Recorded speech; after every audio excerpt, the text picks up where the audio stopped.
it's coming out of a sense of hope. And it's, been a long time coming, at least in my history. Um, Having been a teacher for many years, it's refreshing to see people who often have been disenfranchised, excited, joyful. It's very optimistic.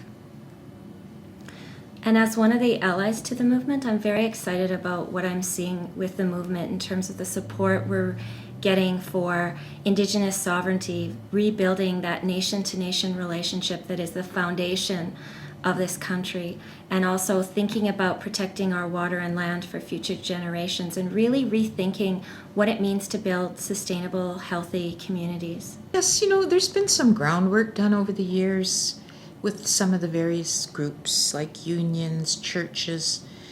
So we've been watching it develop over the decades, but something sparked it.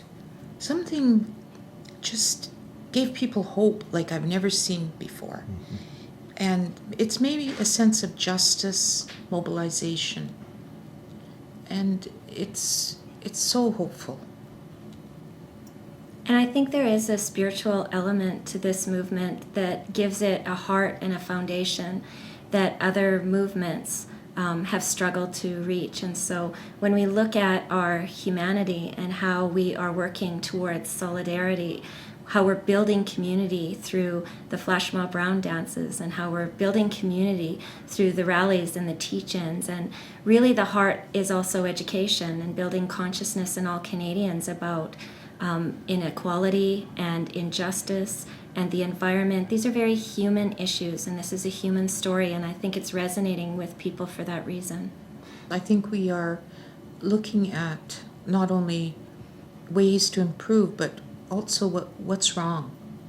Why can a rich country like Canada afford to have so much poverty among the First Nations, the founding nation of this country?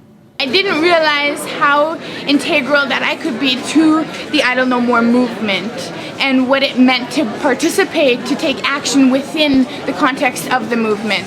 So I went to Ontario and I noticed that a lot of people were mobilizing across southern Ontario, and I really wanted to meet these people, find out what was going on in other communities, because I know that Idle No More is alive and well in Saskatchewan, and I was just curious. I heard about Chemical Valley, so I went down to Omdurman, Ontario, which is just outside of Sarnia, Ontario, by the American border. And in Omdurman, they have 50 petrol plants that go through in the 50-mile radius of Sarnia and Omdurman. So the trail or the railway where these chemicals are transported from America come right through the reserve, and those chemicals are harming the people on the reserve for many generations, and not many people are benefiting from the chemicals, obviously, or the money that is raised from the chemical plant. So there's the community, and they created the blockade.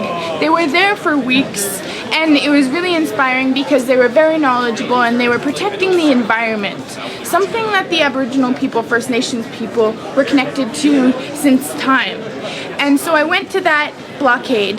Then I went to the Eaton Centre in Toronto. There was hundreds of people that mobilized and held hands, and all of them were not only Indigenous people, but people from all across the world, holding hands in solidarity with the movement, recognizing that we do have a nation-to-nation agreement, the treaties that were signed between the Crown and the Indigenous people of Canada that the Canadian government is currently not honoring.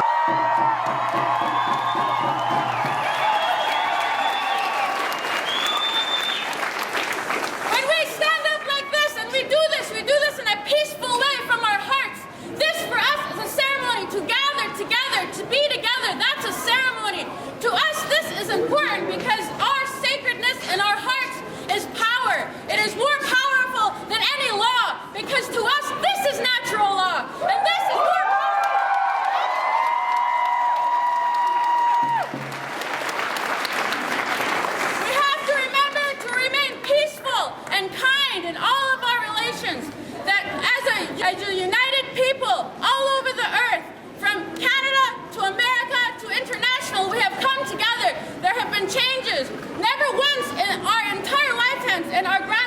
grandfathers' lifetimes have we united like this. And we need to stay together. All nations, not just Indians, everybody for the future so that we can drink water, so that we have somewhere to live, so that we have something to eat in the future. This is